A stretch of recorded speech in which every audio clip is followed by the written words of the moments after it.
This is a new species in Goa, collected in Goa University, and we have named this species as Xerula goanensis.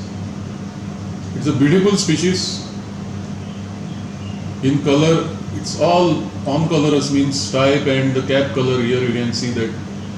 And another specimen we can see here. Originally this genus was known as Woodmansella, and the type species was Woodmansella radicata. The Woodmansella radicata was more or less, it looked like this, but it is much smaller species as compared to goanensis. This would have easily gone into another species which is quite common in Goa in forest areas and all, called Woodmansella radicata. But this is not radicata. This is totally different than radicata because the stripe is quite long and it has got a distinct pseudorhiza. Now pseudorhiza is something which is unusual in mushrooms because we don't know why this type of hypogeal organs are developed, because such hypogeal organs are nutrient translocating, and these are seen in very few agarics because this is an agaric of order Agaricales. So this pseudorhizal part that we can see here is, this one is attached to a buried rotting piece of wood, but it's very difficult to excavate. In fact, when I tried it, I couldn't really dig it out. It was very tiring. So I left it at that, and then I tried to excavate as much as possible, and I could get this long root, and it's like an umbilical cord of the basal mycelium which is attached to that substrate from which it is deriving the nutrition. And we really need to see into the molecular phylogenetics of this Woodmansella species, or Xerula, as it has been elevated now to genus Xerula, Xerula. Especially this is a documentary or educational film for those who are working on this genus Xerula, Xerula, because it has been extensively studied in USA, and there is a huge monograph of 600 pages which we have not been able to get here. So why it is important? This is very important. It is ecologically important because it comes only with heavy rains. I have not seen it regularly every year. Many times it comes once in twice, 2 years, or sometimes now this species may have come in that location where I have been surveying.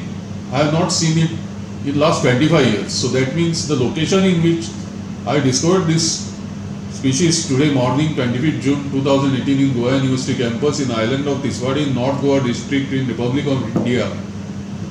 What is interesting is that only 3 specimens were seen and nothing else around almost 500 square meter area, which indicates that this is relatively rare species and may be endangered also, and nobody has studied in detail, although we have got it catalogued in many states in India. And in fact, Woodmansella radicata is well described species in many of the taxonomic publications in India. But those global agaricologists and mushroom experts who are watching this video, I would like to convey to them that we know very little about this newly elevated genus of Xerula in India, especially in areas like Western Ghats, which are close to Goa, and we are benefiting from the Western Ghats ecosystems.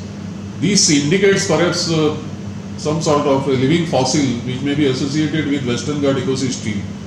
See, this coastal area of Goa where we have scrub forest and lateritic plateaus and some mixed vegetation and all could be a relict of the original Western Ghat forest, which Professor Madhav Gadgil and Ramchandra Guha in the Ecological History of India have clearly shown that it has once millions of years back extended up to the coastline. So it has retreated slowly, and today it has gone far in the interior, you can say that much interior from the location where we have collected these species. Now the most interesting part ecologically is that it is always associated with buried wood. That is the way it has been described in many monographs also. Now what is the relationship with the buried wood and the ramification of this mycelium and how it remains dormant the whole year? It's a big question mark.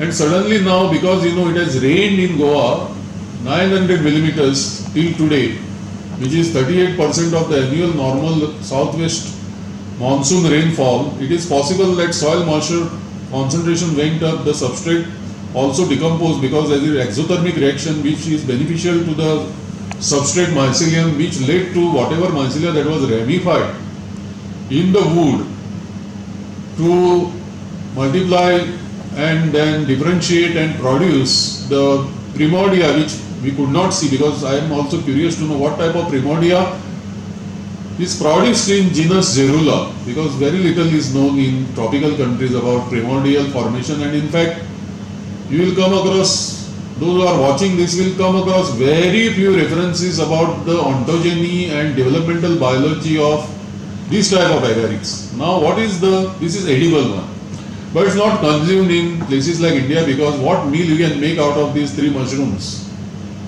So nobody will venture into eating these, but it is edible, it is non-toxic, and more important, when Woodmansiella species were cultured and screened systematically for bioactive substances in England, many years ago they discovered a new class of antibiotics known as Udemancins, because Udemancin was the scientist whose name was given to the genus. The genus was erected in his name, Woodmansiella.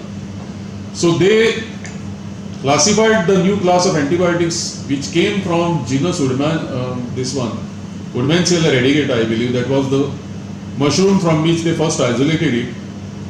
So Woodmancins and from Strobilaria strobilarins were new class of powerful antibiotics, some of the novel ones which were discovered in last years of 20th century, and still research work is going on to modify these Woodmancins and use them for practical applications. But the most important is if these mushrooms in tropical countries like India could give us powerful antibiotics, then biotechnology, they become very, very important resources to be conserved and protected.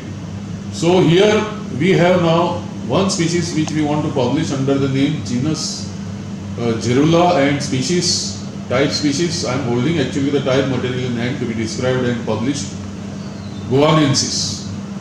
The reason is these are totally atypical, very long, almost 35 centimeter long and 4 centimeter thick type, and it is sub-eradicating here, tapering to a root-like structure.